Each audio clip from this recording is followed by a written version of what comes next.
शिवसेना पक्षाचा राजीनामा दिलेला नाही, आम्ही पदाचा राजीनामा दिला. कारण या शहरामध्ये जी पक्षाची वाताहत व्हायला लागली त्याला कंटाळून काल सावंत सरांनी राजीनामा पक्षाचा दिला, म्हणजे पदाचा दिला. अशी जर ज्याला अधिकार नाही त्याने सोलापुरात यायचं. पण त्याची जर मागणी पार्श्वभूमी जर बघितली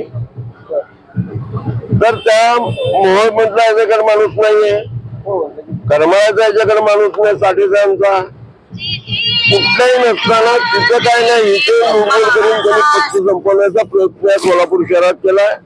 त्याबद्दल आम्ही वरिष्ठांची शिष्टमंडळाने चर्चा केली, त्यांना सांगितलं, परंतु त्याचा आउटपुट काय मिळालं नाही. म्हणून आम्ही किती जणांनी तुम्ही 11 लोकांनी आता 2-4 दिवसात पण 10-12 प्रवेश म्हणजे राजीनामा देण्याची तयारी ते देतील.